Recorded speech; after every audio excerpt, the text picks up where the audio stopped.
Hello, listener. I'm Echoes, your storyteller for the night. First, let me check in with you. How are you doing tonight? Me? I'm well. Just up, waiting for you. Ready to tell you another story. I assume you've already completed your shifts at the Oasis gas station and the Blackwater strip mall. If not, those assignments are still waiting for you.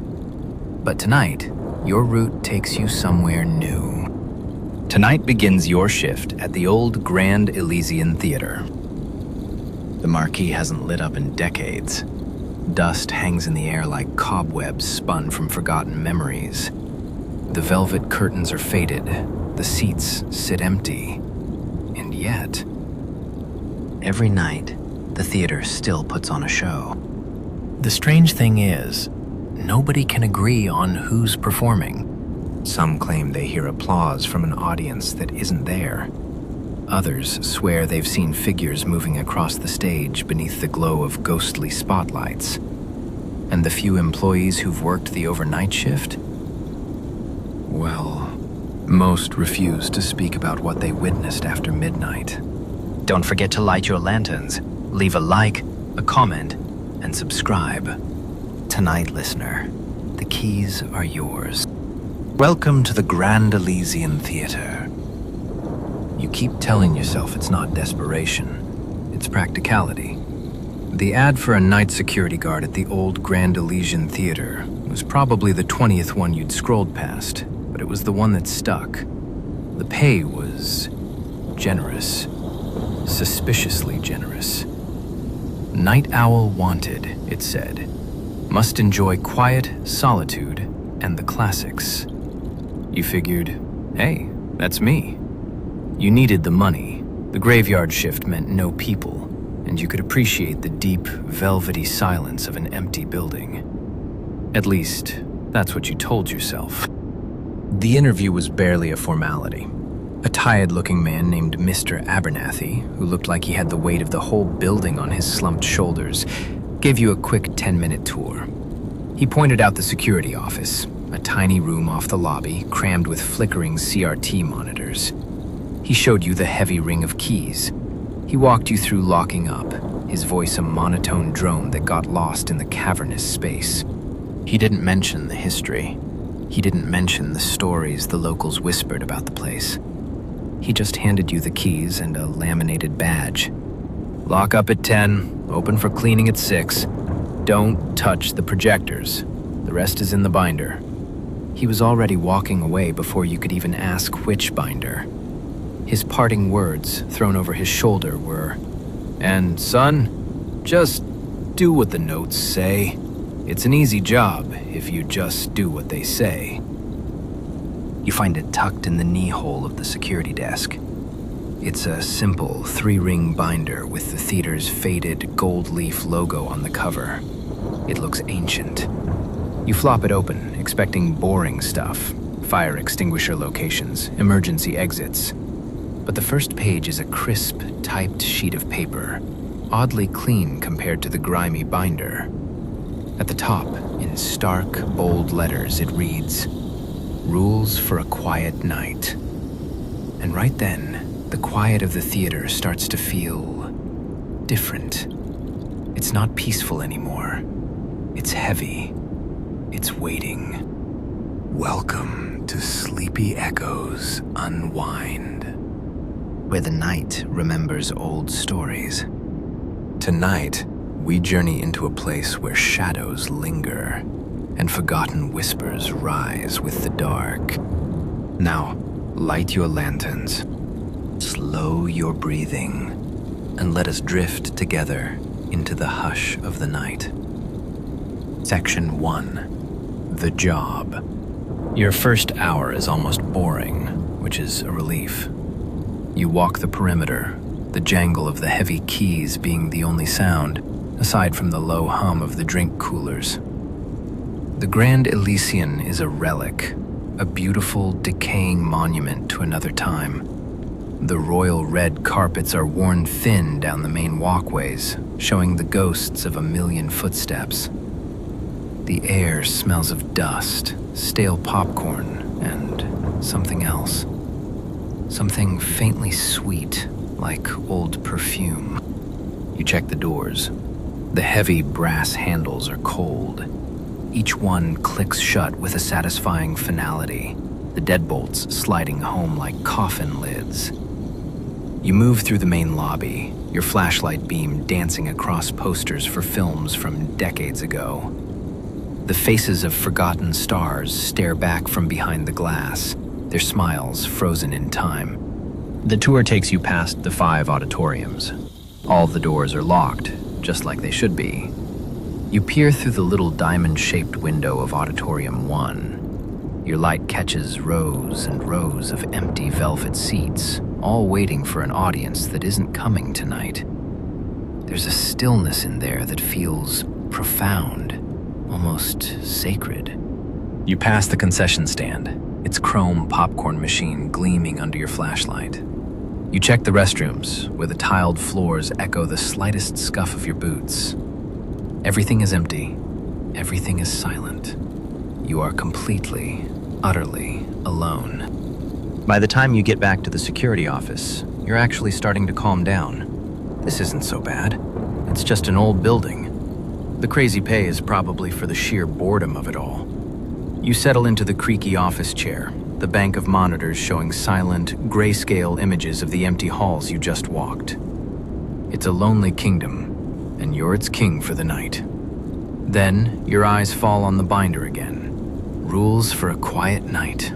Mr. Abernathy's tired voice echoes in your head. Just do what the notes say. With a sigh, you pull it closer and start to read. Section 2. The Rules.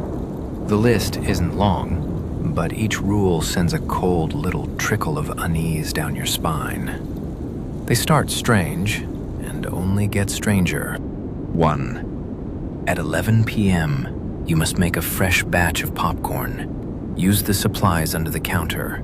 Leave the machine on and the light inside it on. Do not, under any circumstances, eat the popcorn. It is for the patrons. You glance at the clock. 10:45 p.m. Patrons? What patrons? 2. The theater has 5 auditoriums. You will only ever enter auditoriums 1, 2, 4, and 5. Auditorium 3 is not on your route. Its door is to remain locked. If you see it open on a security monitor, do not go to close it. Rewind the footage by 30 seconds. It will be closed again. You instinctively look at the monitor for Cam 8, the one showing the auditorium hallway. The door to number 3 looks just like the others. Solid. Locked. 3. Between 12 a.m. and 1 a.m., you might hear a movie playing from one of the auditoriums. It'll sound like an old black and white film, tinny dialogue, swelling orchestra. Don't go looking for it. Just turn up the small radio on your desk. The static is better. A dusty old transistor radio sits on the corner of the desk. It looks like it hasn't been touched in years. 4. At precisely 2:17 a.m., the payphone in the main lobby will ring. Answer it. A woman will ask for a taxi. Tell her you will call one for her, then hang up. Don't ask for her name. Don't make small talk. She's not a guest. You didn't even see a payphone on your rounds. A dusty, forgotten thing. 5. You may sometimes see a man in a top hat on the security monitors, usually on the grand staircase. He moves between cameras. Don't look for him in person. He doesn't like being seen. If he stops and looks at a camera, turn that monitor off for an hour. This one makes you turn and look over your shoulder, even though you know the room is empty. 6. At 3:33 a.m., the projector in Auditorium 1 will turn on by itself. It won't show a movie, just a bright white light on the screen. You must go to the auditorium, walk to the center of the stage, and take a bow. One deep, respectful bow to the empty seats, then leave and lock the door. The thought of standing alone on that stage, bowing to nothing in the dark, is somehow more terrifying than any ghost. 7. If you hear a child giggling or a toy dropping, go to the lost and found. Find the small wooden toy horse on the top shelf. Take it and place it just outside the security office door. Don't open the door again until you hear 3 knocks. If you hear more or fewer than 3, you wait. 8. The crying boy only appears in reflections. Don't look at your reflection in the glass on the movie posters or the dark monitor screens. If you see a small boy crying behind you in a reflection, find the nearest non-reflective surface and stare at it for 5 minutes straight.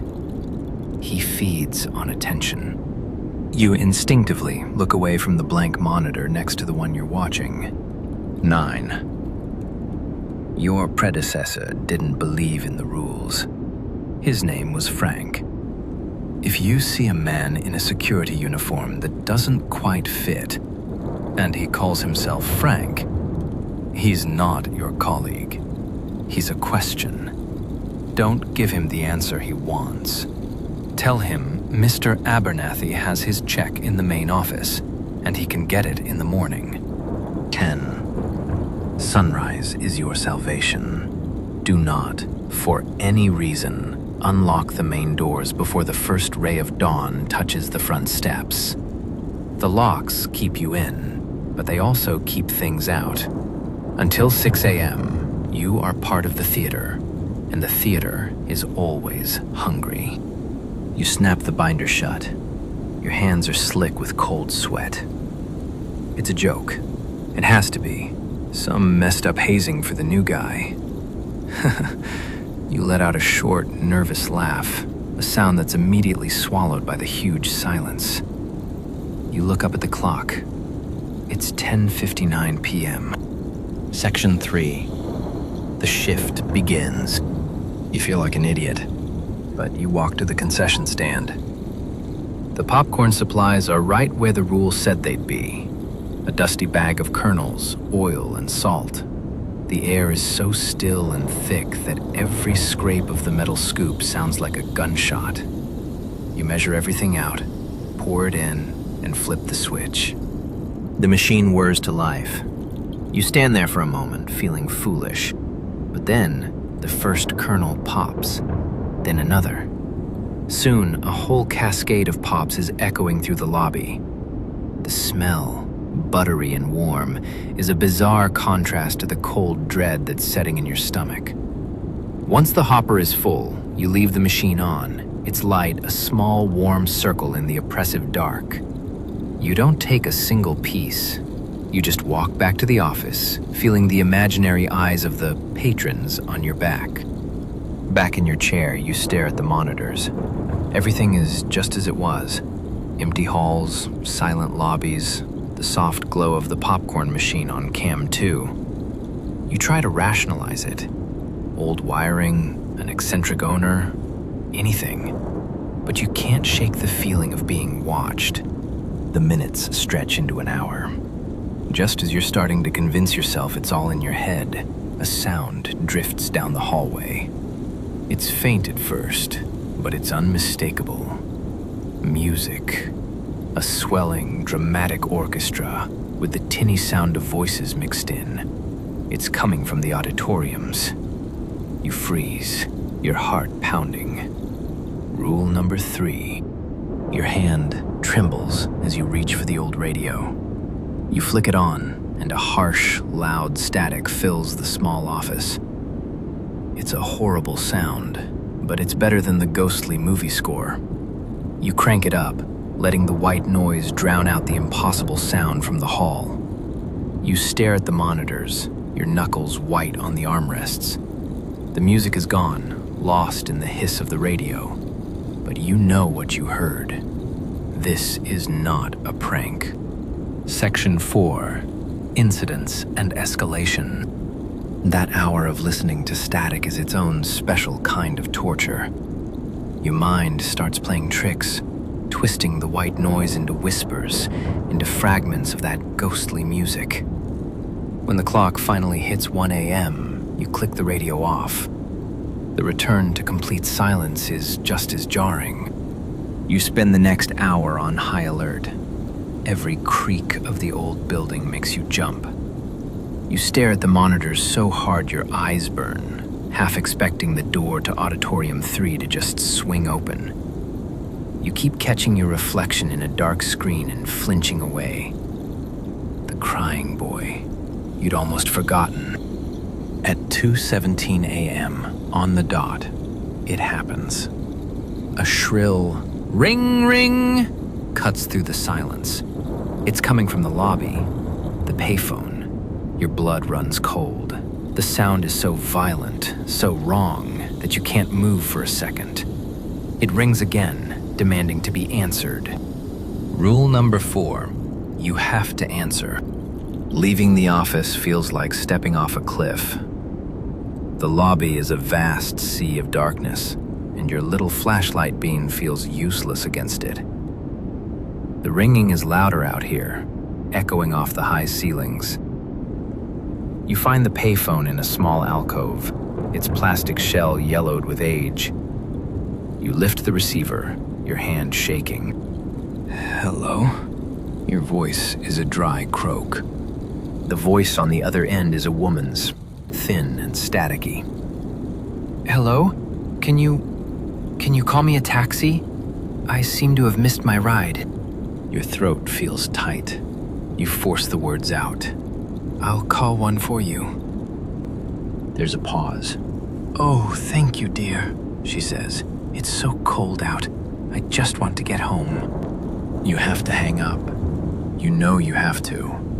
But the human part of you feels a little flicker of pity. Where are you? You start to ask, before you catch yourself. Don't engage. She is not a guest. I'm just outside, she says, her voice suddenly much closer, much clearer. I can see you through the glass. You whip your head around, pointing your flashlight at the huge glass front doors. There's no one there. Just the empty, rain-slicked street. No, not those doors, she says, with a faint, breathy laugh that has zero humor in it. The other ones, the ones made of glass. You look back at the row of movie posters.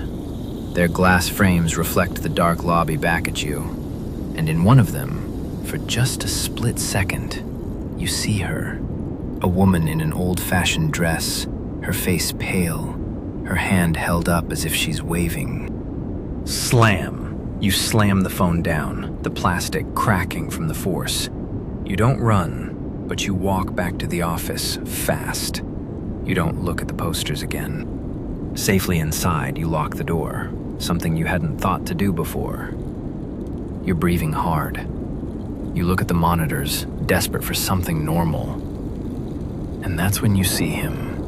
On cam 4, the grand staircase. A tall, slender figure is gliding up the steps. He's wearing a dark suit and a top hat that shadows his face. He moves with an unnatural smoothness, like he's floating. The man in the top hat.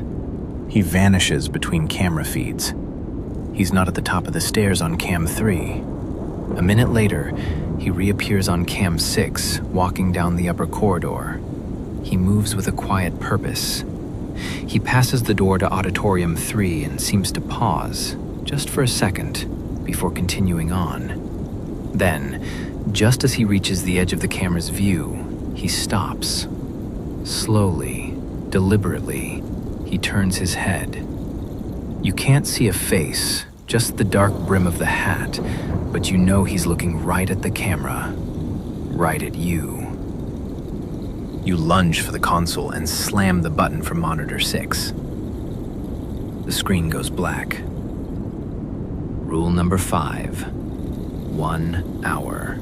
You sink back into your chair, feeling violated. He saw you. He knows you're here. The clock on the wall reads 3:20 a.m. Time is crawling. You feel like a rat in a maze designed by a lunatic.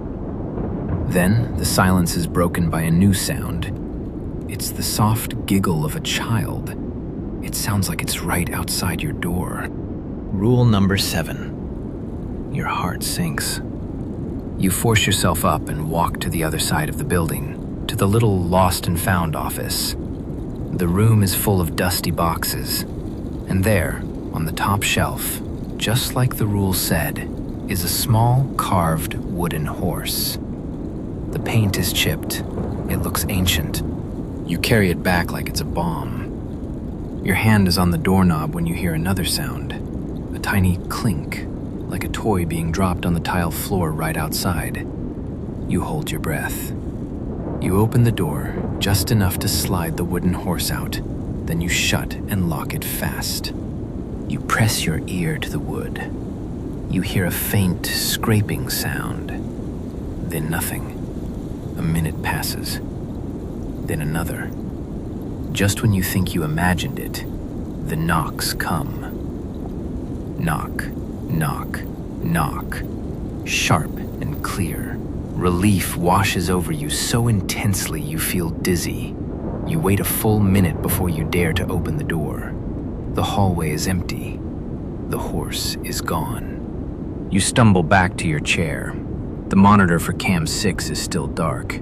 The clock reads 3:32 a.m. Your eyes are fixed on it, watching the second hand sweep its way to the inevitable 3:33 a.m. Right on cue, Cam 5, Auditorium 1, flickers. The screen, once black, is now blinding white. Rule number 6. The projector is on. You have to go. This walk is the worst one yet. Every shadow squirms. You unlock the door to Auditorium 1. The white light that spills out is unnaturally bright. It doesn't illuminate the room so much as it swallows the darkness, creating sharp-edged shadows that dance when you move. You walk down the aisle, your feet sinking into the thick carpet. The air is cold and dead. The empty velvet seats feel like 1,000 silent spectators. You climb the small stairs onto the stage. The heat from the projector light is intense. You stand in the center, facing the black void of the auditorium, feeling completely exposed. A performer in a play you don't understand. Taking a deep breath, you bow. A deep, formal, respectful bow. You hold it for a moment that stretches into an eternity, the silence pressing in. And in the darkness, you think you hear a single, soft clap. But that's impossible. You straighten up, turn, and walk off the stage without looking back. You lock the door, your hands shaking so badly it takes 3 tries to get the key in the lock. Section 5. The climax. Back in the office, something feels different. The dread is still there, but it's changed. It's like you passed some kind of test. You followed the rules. You played their game. Maybe, just maybe, you'll make it through the night. Just over 2 hours until sunrise. You turn monitor 6 back on. The hallway is empty. The man in the top hat is gone. You allow yourself a small, shaky breath. And then you see it.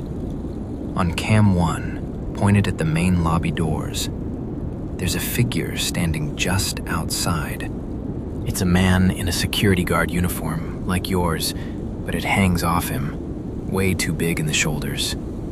He's just standing there, staring in. He raises a hand and knocks on the glass. You can't hear it, but you see the knock. He looks confused, lost. Rule number 9. Frank. He looks up, and his eyes seem to find the security camera. He gives a small, helpless shrug. Then he starts walking along the front of the building, disappearing from view. You frantically switch between the exterior cameras. You find him at a side entrance, pulling on the locked handle. He looks at the camera again, his face clear this time. It's pale and gaunt, his eyes wide with a desperate, pleading fear. He mouths a single word. Help. Your stomach churns. This is a person. A guy locked out, cold and scared. The rules in the binder suddenly feel like some insane dream. This is real. A man needs help. Maybe he got fired and just wants his last check. That's what the rule said, wasn't it? Then, the intercom speaker next to you crackles to life. Hello? Anyone in there? It's Frank. I think I'm early for my shift. His voice is thin and reedy, and it's shaking with fear. Please, open the door. I don't want to be out here. He's watching. Who's watching, Frank? You whisper. The man. He trails off. The man in the top hat. I see him in the reflections. He's always watching. Your blood turns to ice. Please, Frank begs. I followed the rules, all of them. But I looked. I saw the boy in the glass, just for a second. Now he won't go away. I can feel him right behind me. Just let me in. It's safe in there. Your hand hovers over the button to unlock the doors. It would be so easy. Just let him in. Help him. The rules are just words. This is a human being in terror. But Mr. Abernathy's voice rings in your ears. Just do what they say. And the last rule. The locks keep you in, but they also keep things out. You lean into the mic. Your voice is steady, a perfect betrayal of the terror you feel. Mr. Abernathy has your check in the main office, Frank. You can pick it up in the morning. A long, terrible silence follows.